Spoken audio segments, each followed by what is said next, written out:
দর্শক স্বাগত দীপ্ত সংবাদে, সাথে আছি আমি নুজহাত রাহনুমা।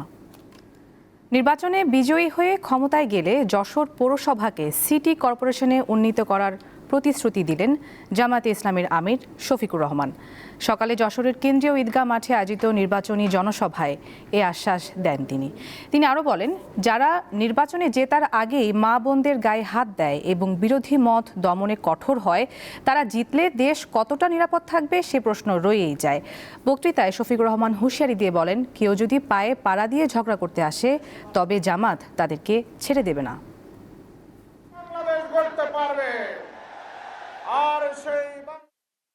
একদিকে ফ্যামিলি কার্ড আর একদিকে মা বোনদের গায়ে হাত,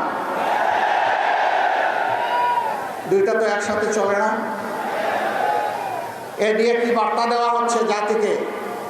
বার্তা দেওয়া হচ্ছে আগামীতে এমন কোনো দল যদি ক্ষমতায় আসে যারা এখনই গায়ে হাত দেয়, তাদের কাছে বাংলাদেশের একজন মা বোন নিরাপদ হবেন না।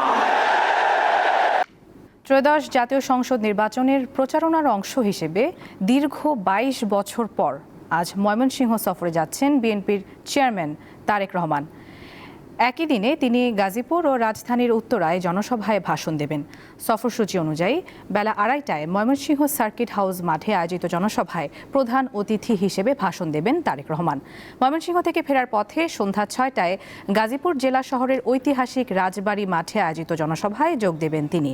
এরপর সন্ধ্যায় রাজধানীর উত্তরার আজমপুর ঈদগাহ মাঠে স্থানীয় বিএনপি আয়োজিত জনসভায় তিনি যোগ দেবেন।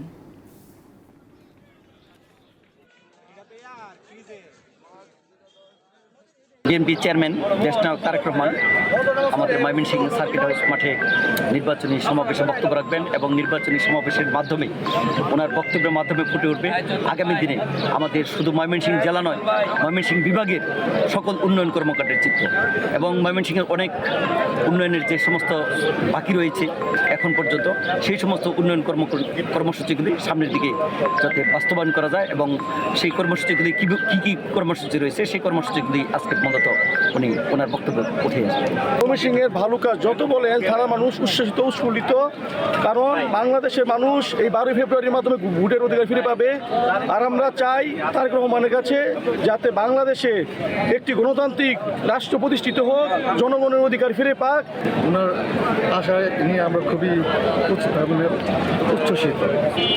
তো ওনার সাথে আমাদের অনেক ইন্সপায়ার হবে, আমরা মাঠ পর্যায়ে কাজ করতে অনুপ্রেরণা পাবো এবং ওনার যে দিক নির্দেশনা নির্বাচন কেন্দ্রিক এবং নির্বাচন পরবর্তী দেশ গঠনের যে পরিকল্পনা সেটা বাস্তবায়ন করার জন্য আমরা আপ্রাণ চেষ্টা করব।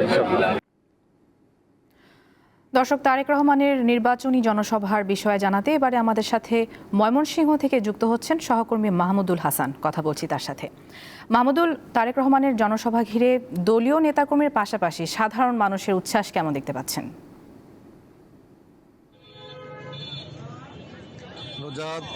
দীর্ঘ সময় পর তারেক রহমান ময়মনসিংহে আসছেন। এই তারেক রহমানের ময়মনসিংহের আগমনকে কেন্দ্র করে বিএনপির দলীয় নেতাকর্মী যারা রয়েছে তাদের পাশাপাশি ময়মনসিংহের সাধারণ মানুষের মধ্যেও কিন্তু ব্যাপক আগ্রহ দেখা দিয়েছে। কারণ যেহেতু জাতীয় নির্বাচন এবং বিএনপি একটি বড় রাজনৈতিক দল এবং তারা যেমন প্রত্যাশা করেন আগামী দিনে তারা রাষ্ট্র পরিচালনার দায়িত্ব নেবেন। আর রাষ্ট্র পরিচালনার দায়িত্ব যদি পেয়ে থাকেন, সাধারণ মানুষের কিন্তু আসলে তারেক রহমানের কাছে বেশ কিছু প্রত্যাশা রয়েছে। বিশেষ করে এই অবহেলিত জনপদ ময়মনসিংহের উন্নয়নে তিনি কী ধরনের প্রতিশ্রুতি দিবেন সেই বিষয়টি কিন্তু সাধারণ মানুষ অধীর আগ্রহে অপেক্ষা করছেন। যদিও সমাবেশ দুপুর 2:30টায় শুরু হবে, এখনই কিন্তু আমরা দেখেছি যে দলে দলে নেতাকর্মীরা মাঠের দিকে আসছেন। ইতিমধ্যে মাঠের অনেকটি অংশই কিন্তু পরিপূর্ণ হয়ে গেছে। এই এলাকার যারা বিএনপি স্থানীয় নেতৃবৃন্দ বলছেন যে আসলে যদিও এটি নির্বাচনী সমাবেশ, এই নির্বাচনী সমাবেশকে তারা জনসমুদ্রে পরিণত করছে, সেজন্য কিন্তু তারা একটি ব্যাপক প্রস্তুতি নিয়েছেন এবং বলছেন যে আসলে এটি স্মরণকালের ময়মনসিংহের সবচেয়ে বড় জনসভা হবে এবং সেই লক্ষ্যে কিন্তু তারা সব ধরনের প্রস্তুতি নিয়েছেন। বিশেষ করে ময়মনসিংহ বিভাগের 4টি জেলা এবং ময়মনসিংহ মহানগরের যারা বিএনপির নেতৃস্থানীয়রা রয়েছেন তারা আমাদেরকে এই বিষয়টি আশা ব্যক্ত করেছেন। নুজাত, আরেকটি বিষয় জানিয়ে রাখি, তারেক রহমানের আগমন উপলক্ষে গতকালকে থেকে কিন্তু বিভাগের বিভিন্ন জেলা বেলা থেকে রাতেই মানুষজন ময়মনসিংহে ঢুকেছে এবং সকাল থেকে তারা দলে দলে এসে মাঠের দিকে এসে পৌঁছেছেন।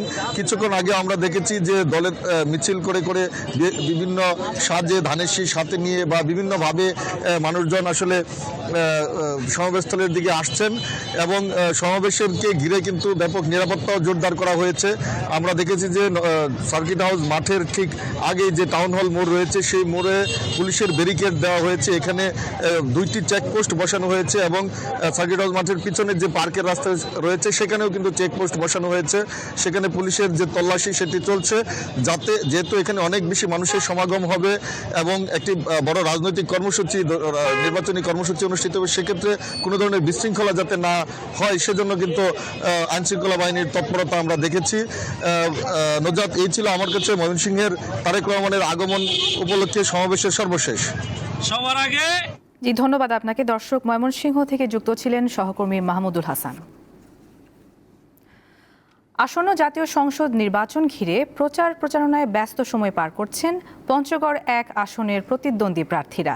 এই আসনে বিএনপির প্রার্থী হিসেবে ধানের শীষ প্রতীকে লড়ছেন ব্যারিস্টার নওশাদ জমির। জনসংযোগের অংশ হিসেবে আচরণবিধি মেনে ভোটারদের ঘরে ঘরে যাওয়া, মিছিল, উঠান, বৈঠক ও পথসভা করছেন তিনি। এ সময় ভোটারদের কাছ থেকে তাদের নানা সমস্যার কথা শুনছেন নওশাদ জমির। পাশাপাশি শিক্ষা, চিকিৎসা, বেকারত্ব দূরীকরণ সহ বিভিন্ন সমস্যা সমাধানের প্রতিশ্রুতি দিচ্ছেন।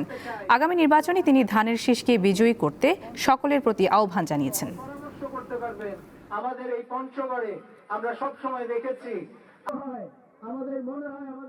আমরা যে নীতিমালা দিয়েছি সেখানে একটি হচ্ছে চিকিৎসা ছাড়া কোনো মানুষের মৃত্যু নয়। অর্থাৎ আমরা নিশ্চিত করতে চাই যে বাংলাদেশে চিকিৎসা ব্যবস্থা একটা এমন চিকিৎসা ব্যবস্থা ইনশাআল্লাহ গড়ে তোলা হবে যেখানে বাংলাদেশের মানুষের সবার চিকিৎসা নিশ্চিত করা হবে। বিভিন্ন কর্মসূচিগুলোর মধ্যে সবচেয়ে উল্লেখযোগ্য যেটা আমি মনে করি সেটা আপনাদেরকে আমি বলছি, সেটা হচ্ছে আমাদের প্রত্যেকটি মানুষকে, বাংলাদেশের প্রত্যেকটি মানুষকে একজন ডাক্তারের অধীনে নিবন্ধন করা হবে। অর্থাৎ আপনার যদি কোনো রকম সমস্যা হয় আপনি একজন ডাক্তারের সঙ্গে আপনি যেতে পারবেন, তার সঙ্গে পরামর্শ করতে পারবেন। যোগাযোগ ব্যবস্থার উন্নয়ন সুনামগঞ্জ 1 আসনের ভোটারদের অন্যতম চাহিদা। তারা বলছেন, অতীতে হাওর এলাকায় তেমন নজর দেননি জনপ্রতিনিধিরা। প্রার্থীরা অবশ্য বরাবরের মতো জনগণের পাশে থাকার আশ্বাস দিচ্ছেন। সরকার আসে সরকার যায়, কিন্তু তেমন বদলায় না হাওরের মানুষের জীবনমান। কাকডাকা ভরে জমিতে যাওয়া, সারাদিন হাড় ভাঙা পরিশ্রমের পর ঘরে ফেরা, বর্ষায় পানির সাথে মিতালি, এটি হাওরের মানুষের জল জীবিকার সংগ্রাম। হাওরের কাদা পানিতে থাকে তাদের ভাগ্য। পর্যটন ও প্রাকৃতিক সম্পদ সমৃদ্ধ আসন সুনামগঞ্জ 1, কিন্তু অনুন্নত যোগাযোগ ব্যবস্থা, দারিদ্র্য এবং বিকল্প কর্মসংস্থানের অভাবে অনেক পিছিয়ে আছে তাহিরপুর, জামালগঞ্জ, ধর্মপাশা ও মধ্যনগর উপজেলার মানুষ। এসব বিষয়ে গুরুত্ব দিচ্ছেন ভোটাররা। আমাদের তাহিরপুর উপজেলার ভিতরে রাস্তাঘাটের যোগাযোগ ব্যবস্থাটা খুবই খারাপ। আমার প্রত্যাশা হচ্ছে সুনামগঞ্জ 1 আসনে যেই আসুক, 1 আসনে এমপি হলে আমাদের এলাকার উন্নয়ন হবে। যাতায়াতের অবস্থা খুবই নাজেহাল, মানে রাস্তাঘাট, স্বাস্থ্যক্ষেত্র ইত্যাদি সব মিলিয়ে আমাদের অবস্থা খুবই খারাপ। আমরা শিক্ষা খাতে একেবারে দুর্বল, তারপরে আমাদের স্বাস্থ্য খাত এত দুর্বল যে আমাদের বাড়ি থেকে যদি একজন অসুস্থ মানুষকে নিয়ে সদর হাসপাতালে যেতে চায় তাহলে এখানেই অনেক মানুষ মারা যায়। প্রচারণা শুরুর পর থেকে ভোটারদের কাছে ছুটছেন প্রার্থীরা। হাওরের মানুষের ভাগ্য পরিবর্তনের জন্য দিচ্ছেন নানা প্রতিশ্রুতি। আমাদের হাওরের সাবমার্জিবল রোড করতে হবে, যেগুলি আমাদের কৃষকরা ধান রোপণে সহজে রোপণ করতে পারে, সহজে কেটে নিয়ে আসতে পারে। এই এলাকার উন্নয়নের জন্য নতুন পরিকল্পনা করে এই এলাকাকে উন্নত করতে হবে। এখানে আমাদের যে পর্যটন খাত আছে সেই পর্যটন খাতকে যদি আরও ভালো করে বিন্যস্ত করা যায়, একটা সুন্দর পরিকল্পনা নেওয়া যায়, তাহলে এখানেও অনেক কর্মসংস্থানের ব্যবস্থা হবে। সুনামগঞ্জ 1 আসনে এবার ভোটারের সংখ্যা প্রায় 5.5 লাখ। কামরুন নাহার, দীপ্ত, বার্তা কক্ষ। এবারের ঢাকা আন্তর্জাতিক বাণিজ্য মেলায় মজার সব আইসক্রিমের পাশাপাশি দর্শনার্থীদের জন্য নানান আয়োজন রেখেছে পোলার। এর পাশাপাশি নান্দনিক আলোকসজ্জা এবং ব্যতিক্রম ডিজাইনে সাজানো হয়েছে পোলারের প্যাভিলিয়ন 14কে। এক সংবাদ বিজ্ঞপ্তিতে বলা হয়, বাণিজ্য মেলার পুরো সময়টায় পোলার আইসক্রিম প্যাভিলিয়নে রেগুলার সব মজার আইসক্রিমের পাশাপাশি দর্শনার্থীদের জন্য থাকছে নতুন অ্যামেজিং ফ্লেভারের exclusive ice cream, exciting VR games, বিভিন্ন মজার অ্যাক্টিভিটি সহ ফ্যান্টাসি কিংডমের ডিসকাউন্ট কুপন।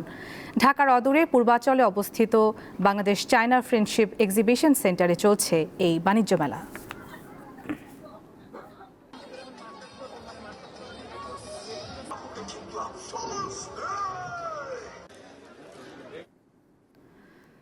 জাতীয় অবকাঠামো উন্নয়নে মানসম্পন্ন নির্মাণ, টেকসই এবং দক্ষতা নিশ্চিত করার উপর গুরুত্ব তুলে ধরে দেশে রেডিমিক্স কংক্রিট চ্যালেঞ্জ ও সুযোগ শীর্ষক সেমিনারের আয়োজন করেছে ক্রাউন সিমেন্ট। রাজধানীর একটি হোটেলে সম্প্রতি আয়োজিত এই সেমিনারে প্রধান অতিথি ছিলেন প্রখ্যাত শিক্ষাবিদ doctor M Shamim Z Basunia. বুয়েটের অধ্যাপক রাকিব আহসানের সঞ্চালনায় মূল বক্তব্য প্রদান করেন ইসলামিক টেকনোলজি বিশ্ববিদ্যালয়ের অধ্যাপক তারেক উদ্দিন। অনুষ্ঠানে বক্তারা জানান, রপ্তানিতে ক্রাউন সিমেন্ট দেশে অগ্রণী ভূমিকা পালন করছে এবং একমাত্র সিমেন্ট কোম্পানি হিসেবে 3টি জাতীয় রপ্তানি ট্রফি জিতেছে।